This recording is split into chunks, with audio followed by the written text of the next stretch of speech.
starting in that first quarter and the glass and the turnovers and how that prevailed through it. Yeah, the two words of the day were effort and execution. And, I feel like when we've done both of those things at a high level, we've been a good basketball team. When we haven't, we're a terrible basketball team. And tonight we were a terrible basketball team. And that started legitimately right away. Men, brother. 119-96 is your final. The Lakers, for the first time this season, have lost 3 in a row. The problem is right there in plain sight, and it starts with LeBron James still being in Los Angeles. The uncomfortable truth is that his run in LA has hit the end of the road, and pretending otherwise is only dragging this mess out longer than it needs to be. The signs didn't pop up overnight. They've been flashing for a while now, and ignoring them won't make them disappear. Everybody's been stuck in that situation where you stay longer than you should, not because it's working, but because admitting it's over feels brutal. That's exactly where the Lakers are with LeBron right now, and everybody watching from the outside can see it clear as day. The latest proof? A straight-up beatdown by the Houston Rockets. What did you see overall in the game, kind of starting in that first quarter, on the glass and in the turnovers, and how that prevailed through it? Yeah, the two words of the day were effort and execution. And I feel like when we've done both of those things at a high level, we've been a good basketball team. When we haven't, we're a terrible basketball team. And tonight, we were a terrible basketball team.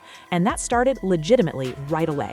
119-96, locking in a third straight loss and ripping the cover off everything the Lakers have been trying to hide. This team is broken, and it's not a small crack. It's structural. LeBron finished that blowout with 18 points in a 21-point loss. 18. That's need to listen to you. Oh, they got to do something. I mean, they're not in a. I mean, they pretty on paper, but they can't guard anybody. You cannot play in the NBA today if you're not athletic. You cannot. Especially big guys are irrelevant anymore. The game is led by perimeter players. And if you don't have athletic ability on the perimeter, you're going to struggle in the NBA. That's just the truth of the matter. Especially big guys are irrelevant anymore. The game is led by perimeter players, and if you don't have athletic ability on the perimeter, you're gonna struggle in the NBA. That's just the truth of the matter. Early on, a 19-7 record had people fooled, but now they're sitting at 19-10, and the truth is coming out fast. That point differential told the real story all along. Close wins early, ugly losses once the pressure showed up. One analyst flat out called their record fraudulent, and that word fits perfectly. The standings lied, but the film never did. They can't guard anyone. There's no defensive identity, no toughness, and when momentum swings, they fold instantly. That's not a contender vibe. That's a team counting down to an early playoff exit. The broadcast even showed the Rockets running what looked like high school level 3-on-2 breaks because the Lakers' transition defense was that bad. High school. That's the effort and organization we're talking about here. And LeBron, the guy known for IQ, control, and leadership, was on the floor watching it all happen in real time. If they want to be a better team, they need to form some type of identity. I don't know which team I'm looking at. Sometimes they play fabulous basketball, even on the defensive end. And tonight it looked like it was, lackluster efforts. I know it's traditional, but I think the Lakers need to play some zone until they figure out. Play some zone. Well, when you play zone, that's throwing up the red-white flag, red flag, blue flag. Here's the part nobody wants to say out loud, but it has to be said. LeBron James is 40 years old. LeBron James is the NBA's all-time leading scorer, a 4-time champion, and a lock for basketball immortality. Nobody's questioning that. But the hard truth hits different. His days as a centerpiece of a real championship contender are done. That's not disrespect, that's reality knocking loud. Father Time stays undefeated, and even LeBron can't outrun that clock forever. The bigger issue is how the Los Angeles Lakers have built everything around keeping LeBron comfortable instead of building a ruthless, winning machine. They drafted his son, Bronny James, making history with the first father-son duo in NBA history. Watching that game last night, and I was a teammate with LeBron James, grew up playing against him, played with him in Want to be a better team, they need to form some type of identity. I don't know which team I'm looking at sometimes. Sometimes they play fabulous basketball, even on the defensive end, and tonight it looked like it was, lackluster efforts. I know it's traditional, but I think the Lakers need to play some zone until they figure out. Play some zone. Well, when you play zone, that's a throwing up the white flag, red flag. The solution, and the solution is not him being in a Los Angeles Lakers uniform. It's a beautiful moment for the James family, no doubt, but from a pure basketball standpoint, it shows the Lakers are choosing legacy and headlines over cold-blooded roster building. Let's be honest, Bronny isn't ready for real NBA minutes yet, and that's not hate, that's development. Everyone around the league knows it, but he's on the roster because of who his dad is, not because he's ready to help win games right now. That puts the front office in a tough spot, and it shows every night on the floor. They've tried filling the gaps with role players like Austin Reeves, who had to exit this game with a calf strain that could turn serious. Injuries keep piling up, and suddenly the rotation gets even thinner. What kind of read do you have on the Lakers right now? Yeah, the Lakers might be, that record might be a little fraudulent, right? Because they were 19-9 going into today's game. Sounds good, right? Well, now they're 19-10, and if you look at their point differential, it was barely above even. And so there's some cracks showing here, because you do have Luka, you have LeBron and Austin Reeves, but Austin Reeves left the game with a calf strain, and you have to be really careful with those things, right? Because calf strains can be tricky. They can flare into Achilles, and then all of a sudden you're lost for the season. So they're going to be really careful with him. Jared Vanderbilt and Marcus Smart get talked about as defensive answers, but analysts keep pointing out the same issue. When defensive lineups hit the floor, the offense stalls hard. That's a brutal trade-off. This puts massive pressure on JJ Redick, who's trying to balance defense versus scoring with no margin for error. And let's keep it real, it hasn't worked so far. The Lakers hired a first-year head coach with zero professional coaching experience and dropped him into a locker room led by LeBron James. That's a setup waiting to explode. With those three guys on the floor, they have the 7th best offensive rating in the NBA. However, that defensive rating is 24th. And you saw it today. The Rockets got anywhere they wanted to go. They could not get a stop.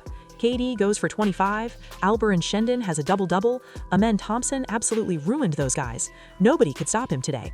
And so if you're the Lakers, that has to be sort of worrisome for you that you can't get any defensive stops. Their best two defensive players are Jared Vanderbilt and Marcus Smart. But you have those guys on the floor, now all of a sudden you're a little offensively challenged. I know Jared Vanderbilt had a pretty good game offensively tonight.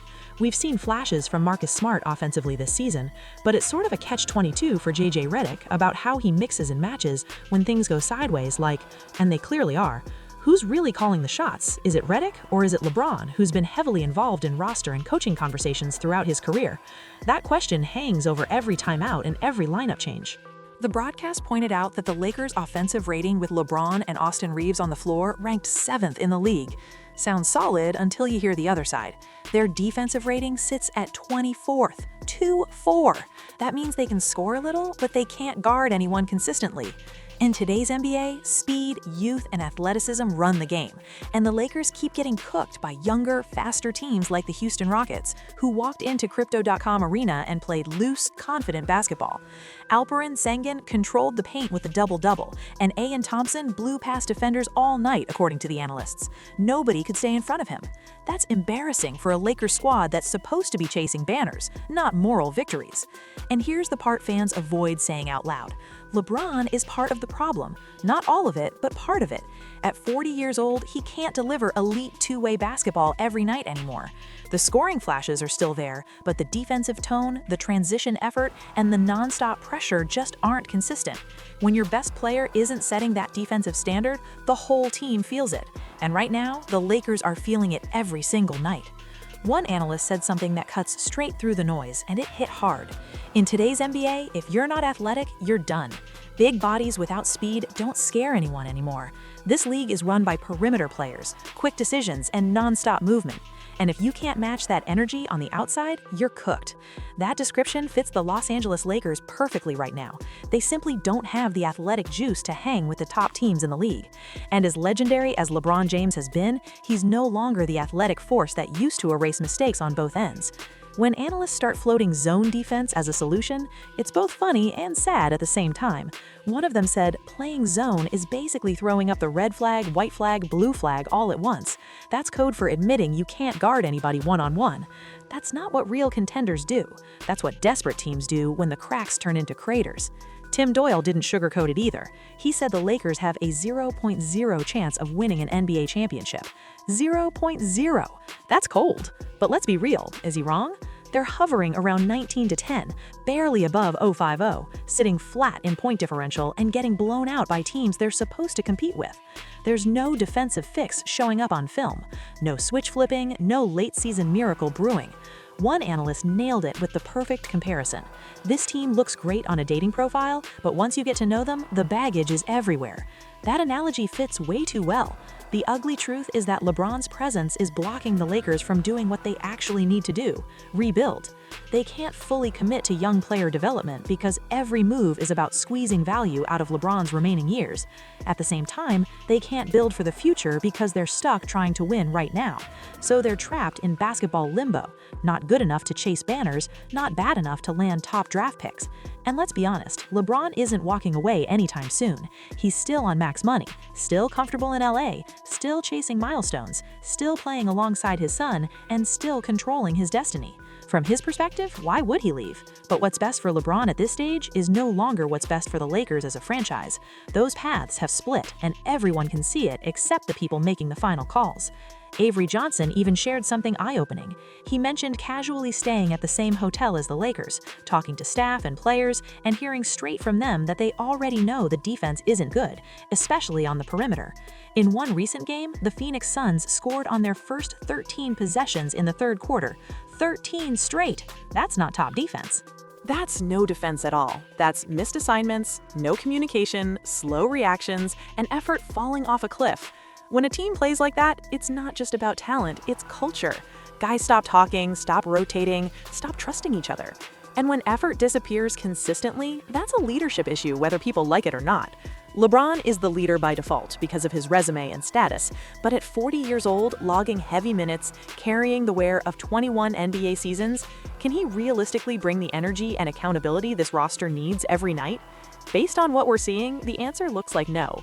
This is a franchise that only cares about championships. They don't hang division banners. They don't celebrate first-round wins. Success in LA means titles, period. And this roster's built the way it is right now is not winning one. Everyone knows it except somehow the front office. What should happen is simple but uncomfortable. The Lakers need to sit down with LeBron and have a real conversation about what's best for everyone involved.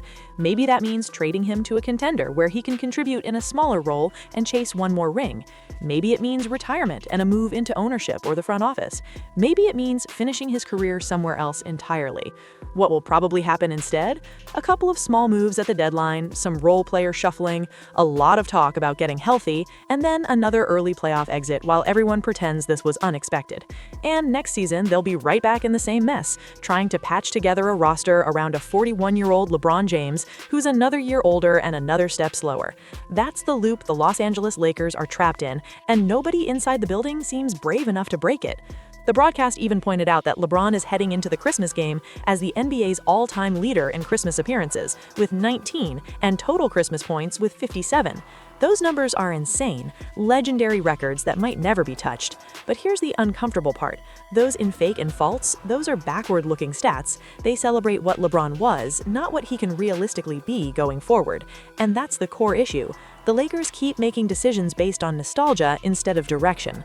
One analyst said they might need to add pieces before the deadline, but then admitted he doesn't even know what they could add that actually moves the needle. That's because there is no magic fix here. A role player isn't fixing this defense. A backup big isn't suddenly making them faster or more athletic.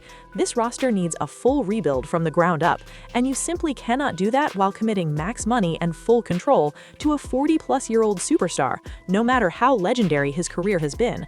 This isn't about disrespecting LeBron. Nobody is erasing his greatness. This is about reality and timing. Right now, the Lakers are stuck in basketball purgatory. They're good enough to sneak into the playoffs, but not nearly good enough to scare anybody once they get there. The 3-game losing streak didn't expose something new, it just confirmed what's been obvious all season. This is not a real contender. The record looked better than the product, and that illusion is gone now. The LeBron era in LA has reached its expiration date, and dragging it out only hurts both sides. LeBron could still help a contender in a reduced role, picking spots, chasing one more ring as a contributor instead of carrying the entire weight of a franchise.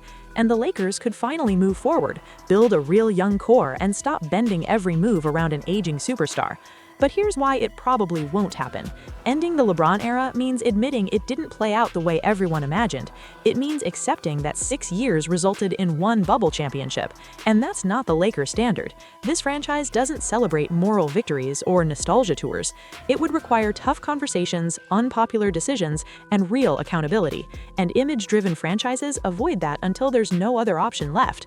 Something has to give, but right now, the Lakers look scared to pull the trigger on the obvious move everyone sees coming. If you rock with honest NBA talk that doesn't sugarcoat the truth, hit that like button, subscribe, and drop your thoughts in the comments, and I'll see you on the